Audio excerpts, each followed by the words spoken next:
오늘 말씀은 이제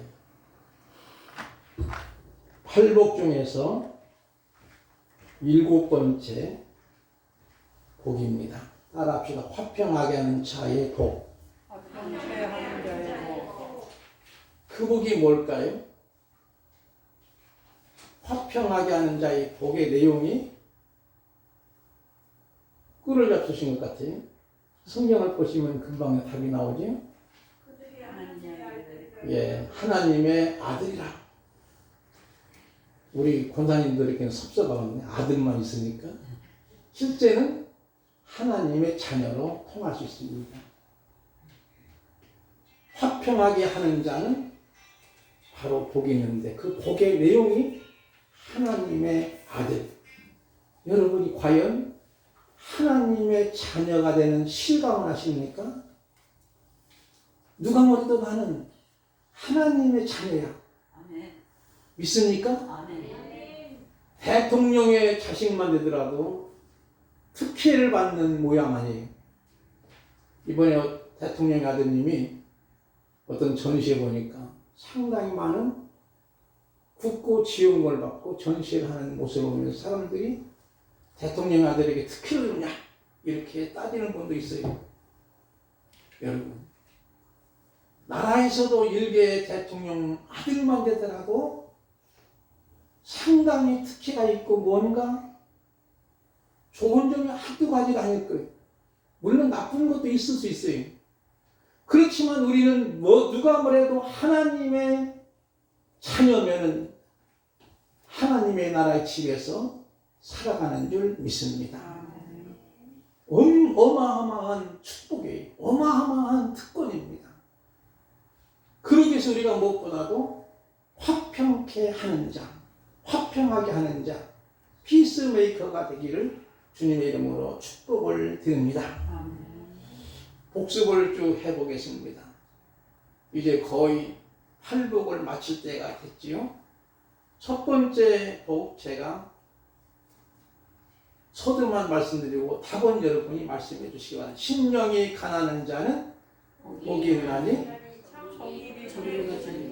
애통하는 자는 복이 있나니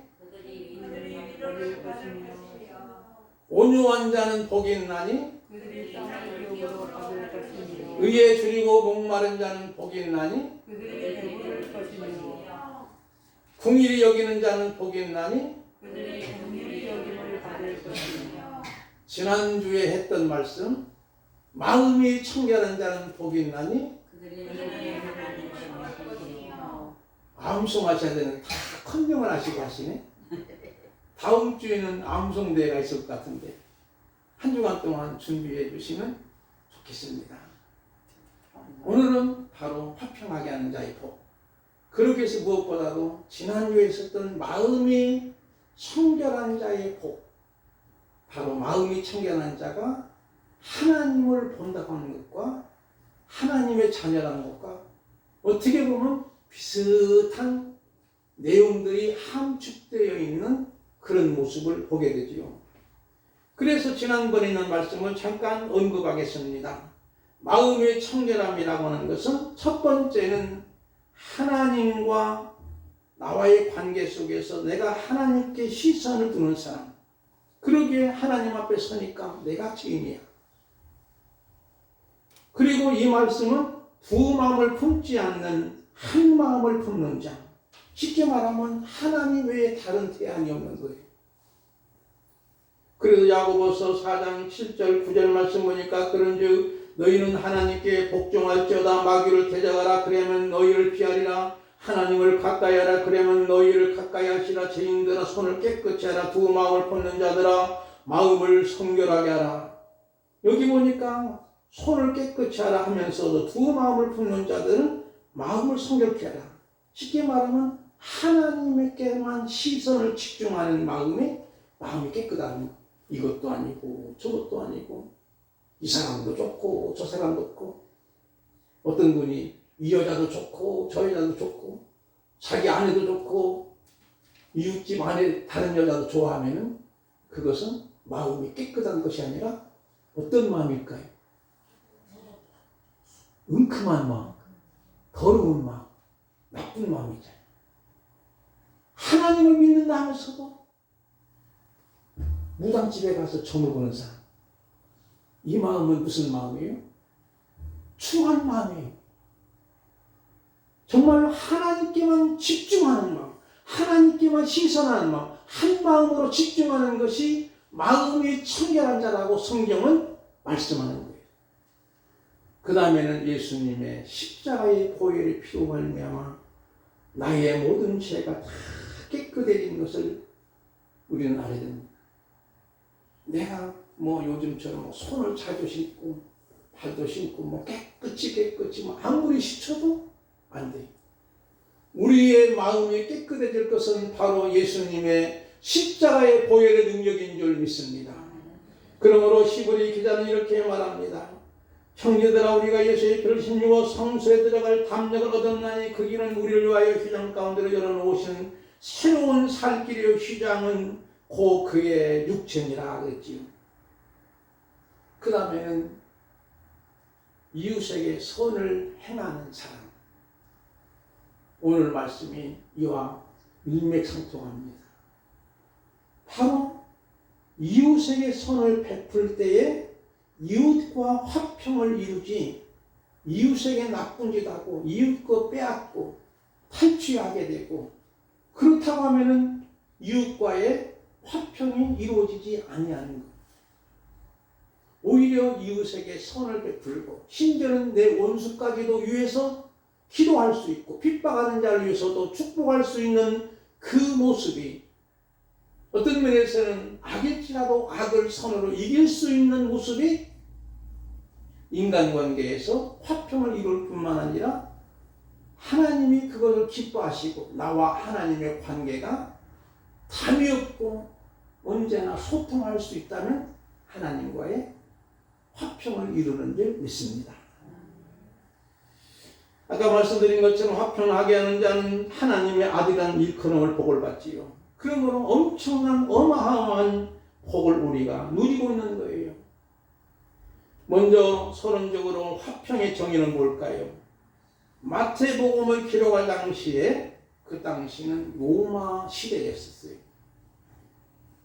그것을 염두에 두고 화평의 정의를 이해해야 됩니다. 로마 제국에서 정의되어진 화평은 무력으로 질서를 잡는 거예요. 진정한 화평은 아니에요. 그 당시에 어느 정도 종교 자유를 허락했지만 만약 이로 인해서 사회적인 소요가 발생되면 용납하지 않고 무조건 추방하고 제거시키는 거예요. 그래서 그 당시 유대인들을 로마에서 추방합니다. 추방을 당한 대표적인 인물이 아굴라와 브리스길라 부부예요.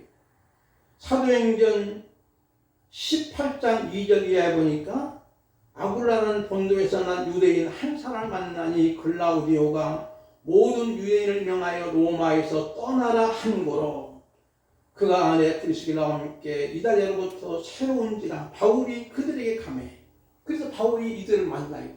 같이 천막을 만들면서 자비랑 선교하고 있는 바울과 그들의 모습이, 그리고 이 가정에 마침내 교회가 세워지게 됩니다. 그것이 바로 그 당시에 로마 제국 시대의 화평이에요. 그러니까 사람을 꼼짝 못하게 법으로, 무력으로, 완력으로, 힘으로 눌러놓는 거예요. 그것을 로마 사람들은 박스노마라고 이렇게 말합니다. 화평의 기초는 하나님과 관계 회복을 기초합니다. 그때만이 비로소 마음이 청결할 때, 아까 말씀드린 것처럼 하나님과 나의 관계가 회복될 때 그것이 화평의 기초입니다. 그래서 하나님과의 관계 회복은 회개할 때 가능하지요. 하나님과 원수되면 언제나 전쟁이요 갈등합니다. 예수님 당시에도 종교 권력자들이 시기하고 미워하고 질투하고 심지어 예수님을 죽이기까지 합니다. 왜 그럴까요? 그들은 십자가와 원수지요. 십자가의 도를 모르는 거예요. 십자가의 도를 모르는 자들은 그것이 그들에게는 멸망한 미란 것을 여기지만 구원은 우리에게는 하나님의 능력이라고 고린도전서 1장 18절에 말씀하고 있습니다. 하나님과 화평의 사람은 선택에 이르렀을 그 길이 힘든 일이라도 생명을 살리는 길이라면 그 길을 택하는 것이고 좋은 길보다는 옳은 길을 택하게 되는 줄 믿습니다. 요한복음 15장 5절 말씀 있는 말씀을 한번 우리 김영희 장로님께서 한번 읽어주시면 감사하겠습니다. 인쇄물에 있지?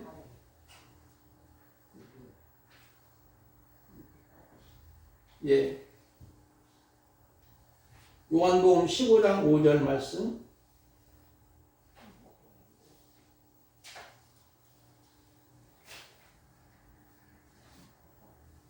예, 간단한 말씀이니까 시작. 나는 포도나무요 너희는 가지라.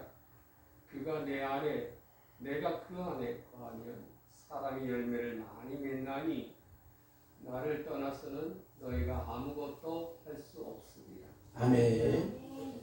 예, 감사합니다. 나는 포도나무요 너희는 가지니 아버지는 농부라겠죠. 주님 안에 거할 때 바로 우리가 열매를 맺는다는 거예요. 그러면 우리가 하나님과 나와의 관계는 하나님은 아버지, 농부로서 농사를 짓잖아요. 그리고 예수님은 포도나무고. 그러면 우리는 가지. 그 가지가 포도나무에서 붙어있지 않으면 어떻게 될까요? 그것은 뻔한 거 아니에요. 말라 죽게 되고 나중에는 나무꾼들이 급주서다가 아궁에다 집어넣고 불을 뗄 수도 있는 거고 그것밖에 안 되는 거예요. 그렇지만 이 가지는 언제나 포도나무에 붙어 있으면 열매가 맺게 되는 줄 믿습니다. 이것이 바로 화평의 원리예요. 따라서 회개는 하나님과 관계 회복되면서 내가 주님 안에 거하고 주님이 내 안에 계심을 통해서 그러므로 우리는 화평을 하는 삶을 살아가는데 그러면 이 화평의 뿌리는 뭘까? 구약성경이지.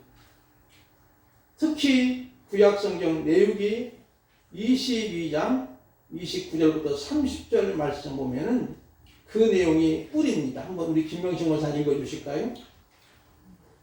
너희가 여호와께 감사제물을 드리려거든 너희가 기쁘게 받으심이 되도록 드릴지냐 그 제물은 그 날에 먹고 이튿날까지 두지 말라 나는 여호와이니라.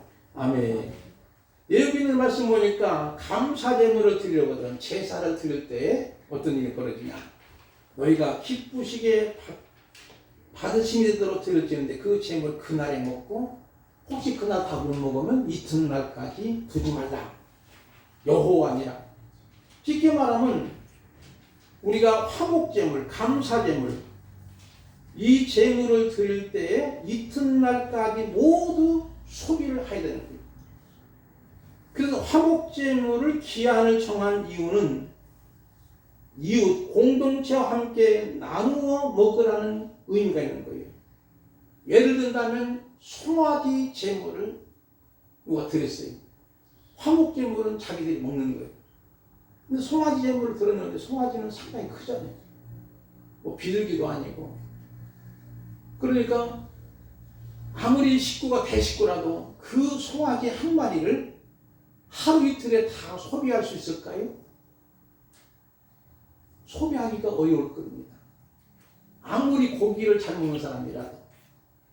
그러면 그 고기를 이틀까지 안 두도록 완전히 소비할 수 있는 방법이 뭘까요? 그냥 쉽게 생각하세요. 나눠 먹어요. 나눠 먹어요. 갑순이 엄마도 또순이 엄마도 갑돌이 아저씨도 불러가지고 같이 우리 먹읍시다 해야 되는 거예요. 그런데 남는다고 하는 것은 자기하고 그 사람하고의 이웃과의 관계가 불편한 거예요. 상당히 불편한 관계니까 부르기가 어려운 거예요. 그렇지만 여러분이 주변에 여러분과의 그래도 살다 보면 믿지 않는 사람일지라도 어때요? 같이 인사도 나누고 같이 친해지기도 하고 맛있는 그 음식이 있으면 조금 나눠줄 수도 있고 또 그분이 그래도 또 갖다 주기도 하고 그럴 수 있는 거예요. 그러면 그것이 안 믿는 사람이나 믿는 사람에게 같이 좋은 인간관계가 형성되어지고 어떻게 보면 그러다가 보면 그분들이 예수님을 만나게 되는 줄 믿습니다. 왜냐하면요, 세상 사람들은 성경을 보는 사람이 1%도 안 돼요. 근데 예수님 믿는 사람을 읽고 보는 사람은 99명이랍니다. 100명 중에서. 그러면 우리가 뭐가 돼야 될까요? 따라합시다. 우리는 돌아다니는, 걸어다니는 성경이 되자. 제가 한 말이 아니에요. 우지 선생님이 한 말입니다. 우리는 걸어다니는 바이블이 되라는 거예요. 그러기 위해서 우리가 성경대로 살고 성경대로 죽고 성경대로 살아가는 모습이 어떤 면에서 나눔의 문화입니다. 목사님, 저는 나눌 것도 없어요. 나도 찢어지게 가난한데 무엇을 나눕니까? 다른 사람들은 잘 먹고 잘 지내고 떵떵거리고 막 대장동에 투자해가지고 막 수천을 걸었는데 그 사람들은 안 나누는데 왜 내가 나눠요? 이렇게 반문할 수 있지만, 그러나 여러분이 작은 거라도 소중하게 나눌 때 하나님이 기뻐하시는 줄 믿습니다. 바로 이게 화평의 기초예요. 화평의 뿌리입니다. 그래 내용이 7장 15절 18절 말씀 같은 내용이 반복되고 있는데 길으니까 여러분이 집에서 한번 읽어보시고, 재물을 남는 것은 함께 나누지 않았다는 의미며, 그래서 화평은 나눔이고, 왜 세상이 전쟁대 같은 이유는 나눔이 없으니 빼앗고 빼앗기지 않으려고 하니까 서로 간에 경계심을 가지게 되고, 그러나 화목제물을 남기면 온전한 제사가 되지 못하는 거예요. 화목제물을 남겼다는 건 어떤 의미일까요? 함께 나누고 싶지 않는 세상이 있었다는 거지요. 셋째 날까지 만약에 재물이 남긴다는 것은 이웃사랑을 실천하지 않는 것을 말합니다. 나눔을 하자는 거예요. 이웃과 함께하지 않았다는 것이죠. 함께하며 나누는 것은 하나님이 가장 기뻐하시는 줄 믿습니다. 이 말씀을 신약성경에서 정리해보면 우리는 하나님을 사랑하고 이웃을 내 몸처럼 사랑하는 거예요. 사랑하게 되면 자연스럽게 나눠주는 거예요. 내가 조금 부족한 것 같이 느끼더라도 내가 조금 아끼는 거예요. 여러분들이 쓰라의 자녀들이 있으면 나 혼자 다 먹어도 되지만 주고 싶은 마음이 내 속에서 있는 거예요. 나보다 더 좋은 것 주는 거예요. 제가 여진 시절에 우리 어머니가 이제 밥을 해서 같이 식사를 먹자. 아버지고 나하고 이렇게. 제가 장남이니까 주는 게. 근데 우리 어머니가 옛날에는 못 먹는 시대니까 쌀을 조금 넣어가지고 가운데 넣고 아버지는 쌀밥을 드려. 보리고 좀 섞었는데 저는 이제 보리밥만 먹는 거예요. 근데 아버지가 안쓰러우니까 먼저 어머니 부엌으로 싹 갔을 때 쌀밥을 떠서 주는 거예요. 그러면 어머니 안 보도록 싹 제가 먹는 거예요. 그게 아버지 마음이잖아요. 그런 모습이잖아요. 사랑하는 성도 여러분, 사랑이면 되는 거예요. 나와 하나님과 관계가 사랑해야 돼요. 사랑은 2등이 없는 거예요. 1등만 있는 거예요. 사랑은 100%예요. 사랑은 전부든지 전무가 되는 거예요. 무슨 말이냐면 사랑은 100%가 되든지 아니면 전무 0%가 되는 거예요.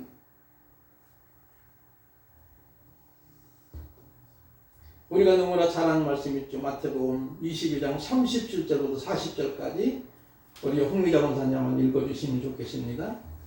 예수께서 이르시되 내 마음을 다하고 목숨을 다하고 뜻을 다하여 주 너의 하나님을 사랑하라 하셨으니 이것이 크고 첫째 되는 계명이요 둘째도 그와 같이 내 이웃을 내 자신과 같이 사랑하라 하셨으니 이 두 계명이 온 율법과 선지자의 강령이니라. 아멘. 여러분 이 말씀 너무나 많이 듣던 말씀이잖아요. 하나님 사랑, 이웃 사랑이 성경의 구약성의 36권의 요약이에요.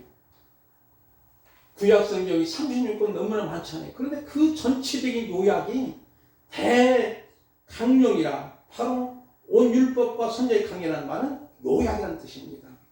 구약 성경의 요약이에요.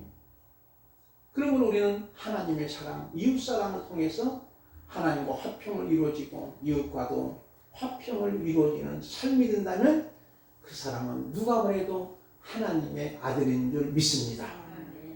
어마어마한 복을 받은 거예요. 쌓아두면 고물이지만 나누면 보물이 됩니다. 제가 한번 인용한 말씀이지요. 그래서 아담을 하나님이 창조하신 후에 혼자 있는 걸 좋지 않게 여김을 통해서 돕는 배필 하와를 그의 갈빗을 통해서 주셨지요.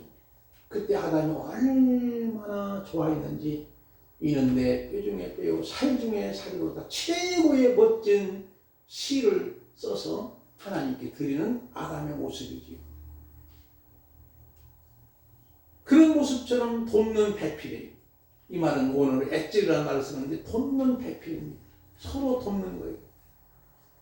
하나님이 또 창조하실 때도 우리가 하셨다고 말씀하시는 삼위일체 하나님이 하신 거예요.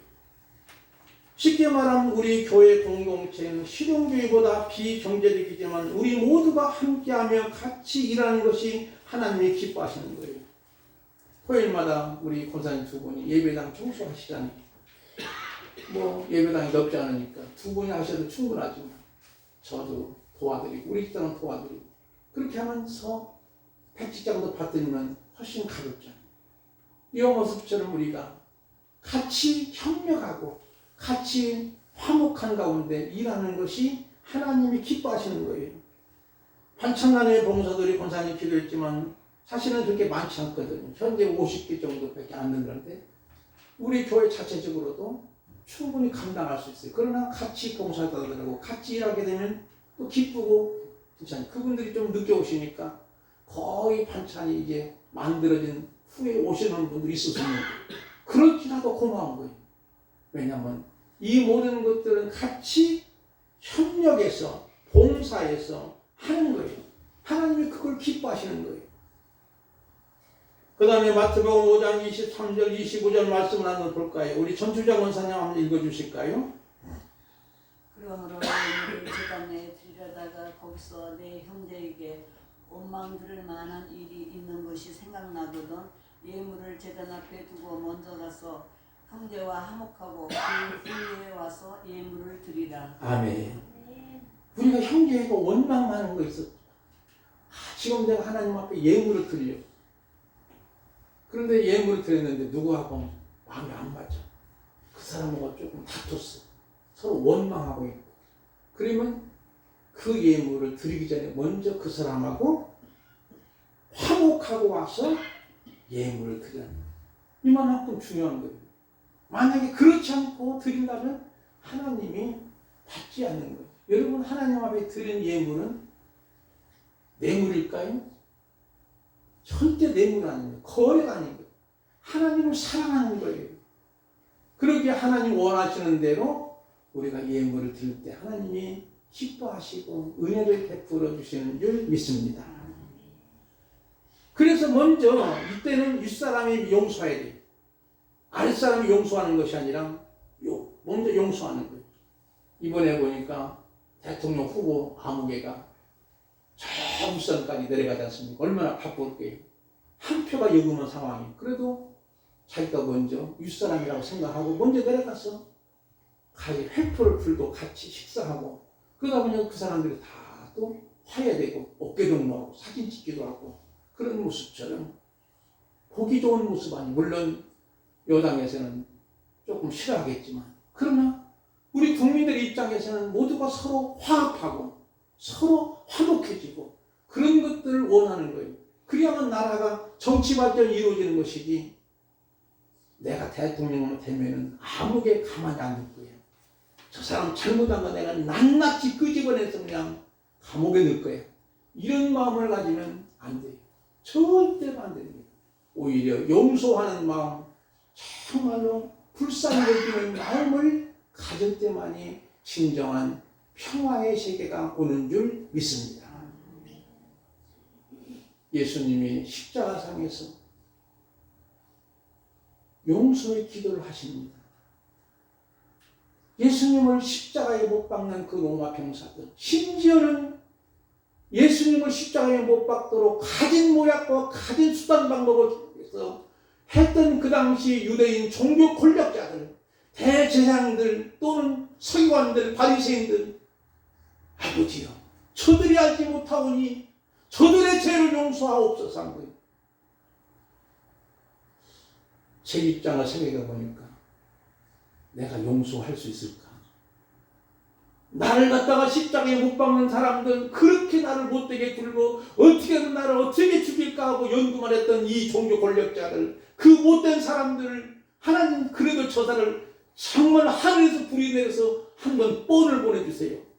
이렇게 할 수밖에 없는 상황인데 예수님은 그 사람들을 위해서도 아버지여, 저들이 알지 못하오니 저들의 죄를 용서하옵소서 하시는 거예요. 그게 바로 용서입니다.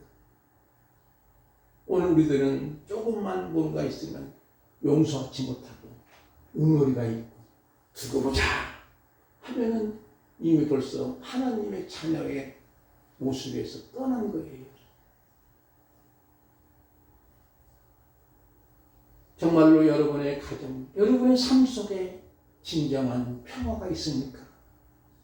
진정한 평화가 있다면요, 그게 하나님의 나라인 줄 믿습니다. 초막이나 궁궐이나 주님 모시면 그곳이 하나님의 나라지요.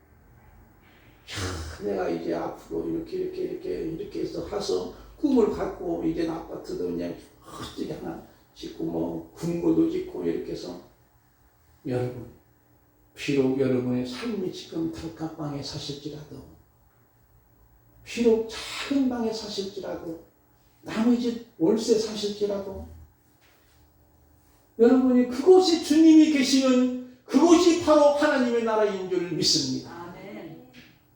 그것이 바로 하나님의 나라예요. 그런데 보통 우리들은 하나님의 나라는 아니야, 정말로 멋진 신천지 같은 곳이 하나님의 나라야, 그러니까 신천지로 빠지는 사람들이 간혹 있는 거예요.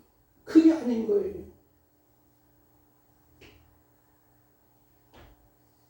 사랑하는 성도 여러분, 화평에게 주는 예수님의 십자가로 기초합니다. 그래서 화평은 하나님께서 이루어 주신 거예요. 용서의 고난도 전부 하나님께 맡기는 거예요. 우리는 하나님 앞에 부족한 존재 인식하며 살아가야 됩니다. 마태복음 20장 1절부터 12절까지 말씀 보면 긴 내용이라 설명을 드릴게요. 여러분이 한번 집에서 읽어보시고 무슨 내용인지. 바로 한 포도원 주인이 품꾼들을 얻기 위해서 아침 일찍이 아마 6시 정도 나가보니까 사람이 있어서 그 사람에게, 여보게, 우리 집에서 포도원에 가서 일하세요. 오늘 일당 1데나리온 줄게. 예, 감사합니다. 그동안 내가 일감이 없어가지고 전전긍긍했는데, 그래서 그분이 가서 일을 하게 됩니다. 그러다 보니까 또 일꾼이 부족한 것 같으니까 좀 이따가 나가보니까 9시 정도 나가는 거예요. 오전 9시에 나가도 사람들이 놀고 있는 사람이 있어서, 여보게, 우리 집 포도원에서 일하세요. 내가 상당하게 준다고 말이에요. 이제 그때는 상당하게 준다고 한 거예요. 그렇게 하다 보니까 또 12시에도 사람 노는 사람이 있고, 오후 3시에도 있고, 그 다음 오후 5시, 6시면 끝나는데 딱 1시간밖에 안 남았는데도 오후 5시 가서 사람이 있으니 그 사람을 불러다가 포도원 일을 시킨 거예요. 6시 정도 일이 다 끝나고 하루 일당을 주는데 제일 늦게 오는 사람부터 주는 거예요. 얼마를 줬을까요? 그 사람에게. 1시간 일하는 사람에게. 예? 성경에 나온 분이 한 대나리온 줬다고 그러지. 한 대나리온 준 거예요. 야, 우리는 12시간 일했는데 저 사람은 1시간밖에 일하지 않았으니까 한 대나리온 주니까 우리는 적어도 10대는 주겠네. 아마 제일 일찍 온 사람이 속으로 속심을 가졌을 거예요. 그런데 주인하고 약속한 건 얼마예요? 한 데나리온이잖아. 일당이잖아. 쭉 똑같이 주는 거예요. 제일 먼저 온 사람들이 굉장히 원망하는 거예요. 왜 우리 더 안 주냐고. 그러니까 주인이 하는 말이 내가 선함으로 너희들이 원망하느냐. 여러분 어떻게 생각합니까? 불합리합니까? 이건 주인의 마음이에요.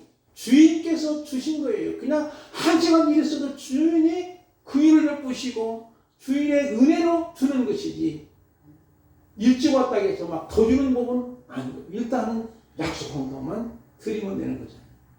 이것은 뭐냐면 하나님의 나라는 늦게 왔거나 일찍 왔거나 늦게 믿었거나 일찍 믿었거나 누구든지 구원은 다 받는 거예요. 그것이 바로 공평이고 화평인 거예요. 아멘. 야, 당신은 일찍 믿었으니까 하나님 나라 가면은 금메달만 쓰고 당신 늦게 믿었으니까 하나님 나라 가면 개털 맞았을 거야. 이것이 절대 아닙니다. 똑같은 멸관을 쓰는 줄 믿습니다. 아멘. 그 멸관이 바로 생명의 멸관인 줄 믿습니다. 그런데 많은 분들은 오해하는 거예요. 여러분이 요셉의 이야기를 하고 말씀을 맺겠습니다. 요셉이 자기 형님들 용서할 수 있었어요. 10명이나.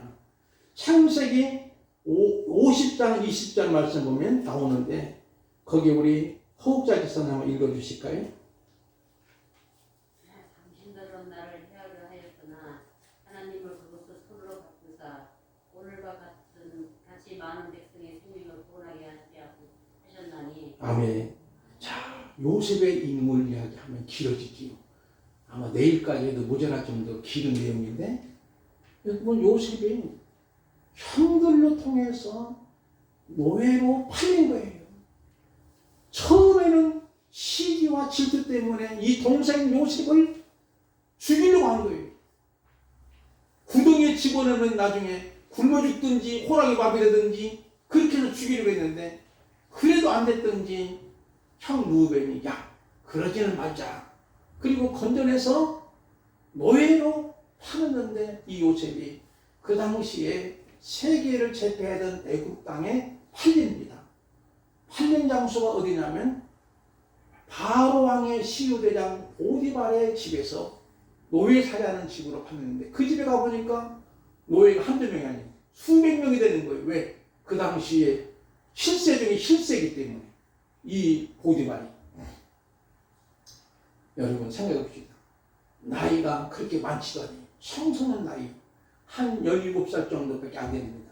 얼마나 분통이 터지고 얼마나 한이 맺혔을까요? 그리고 그 나이 때는 대부분이 사춘기 그렇기 때문에 너무나 막 응어리가 있을 거예요. 그런데도 그 현장에서 노예살이 1년 동안 일해도 한 푼도 세경도 없는 그 일장에서 성실하게 일상생활을 감당하는 거예요. 그때 성경은 뭐라고 말하냐면 하나님이 그와 함께 하시니 그가 형통한 자가 되었더라 그랬지. 그뿐만 아니라 요셉은 감옥까지도 가고. 왜? 보디발 아내가 그만 유혹하다가 뿌리치고 도망가는 바람에 누명씌우고 감옥에 가는데 그 감옥은 좀 있으면 세형수들이 가는 감옥이에요. 그런데도 그 감옥에서도 오히려 하나님이 함께 하시니 형통한 자가 되었고 마침내 그 감옥에서도 감옥에 있는 모든 죄수들을 담당하는 총무일을 맡게 됩니다. 나중에 보다 이 임금이 꿈을 꿀 때 그 꿈에 해몽한 자가 누구예요? 결국은 요셉이 해몽함을 통해서 마침내는 이와 같이 똑똑하고 이와 같이 지혜 있고 이와 같이 정책을 잘 세우는 사람이 없기에 바로왕이 그를 절대적으로 신임해서 요셉을 애굽 나라의 제2인자의 국무총리로 등극을 시키는 거예요. 그때 형들을 만납니다. 야, 형들을 만날 때 형들이 곡식 싸러 오잖아요. 형들이 곡식 싸러 올 때 형들이 초라한 모습이죠. 처음에는 형들을 모아놔서 울음이 나오는 거예요. 복받치는 거예요. 왜냐하면 피부치거든요. 나중에는 자기 스스로 내가 당신들이 팔았던 요셉입니다. 그렇다고 해서 형님들 걱정하지 마세요. 두려워하지 마세요. 다 모든 것이 하나님의 뜻입니다. 하나님이 나를 먼저 이곳에 보내신 것은 당신들의 생명을 구원하고자 하신 거예요. 그러니 걱정하지 말고 내가 당신들을 보살피겠습니다. 이제는 이 땅에 가장 좋은 호세 땅이 있는데 그 땅으로 전부 이사 오세요. 아버지도 모시고 오세요. 그래가지고 거기서 정착을 시키고 형들을 다 용서합니다. 왜 용서했을까요? 그 속에 인간의 모습 한이 없었을까요? 이 모든 것이 다 하나님의 섭리와 주권이 있었구나. 그걸 깨달은 거예요.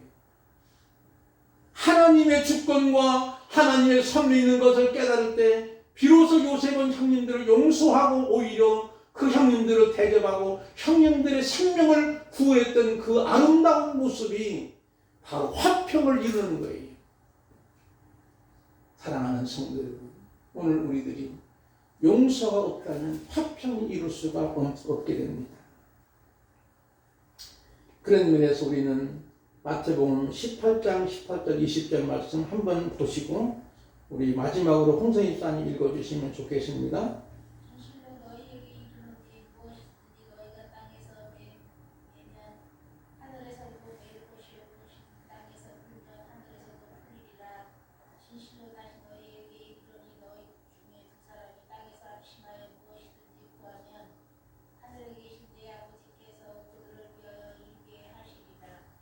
두세 사람이 내 이름으로 모인 것은 나도 그들 중에 있느니라. 아멘. 이 말씀 18절 말씀을 보면서 사람들이 야 교회에서 배고프는 권세를 가졌으니 여러분 교회 규칙에 복종해야 된다. 이건 오해입니다. 쉽게 말하면 이 말씀은 너희가 땅에서 네가 용서하지 아니하면 하늘에서도 용서하지 못하리라. 그런 뜻이. 그러므로 우리는 내가 먼저 용서해야지. 그러면 하나님도 용서해 주시는 거예요. 그런 모습이지요. 그러므로 우리는 화목과 화평 그리고 용서는 우리의 삶의 현장에서 이루어지고 매고 푸는 것도 내 안에 있고 그러므로 용서는 내 안의 문제입니다. 아까 드린 말씀 기억하면서 정말 우리는 걸어다니는 바이블이 되어서 많은 사람들과 화평을 이루고 그 사람들을 나 때문에 예수 믿게 할 수 있는 하나님의 멋진 아들들, 자녀들이 되시기를 주님의 이름으로 축복을 드립니다. 우리 다 같이 일어서겠습니다. 찬송가 317장 부르겠습니다.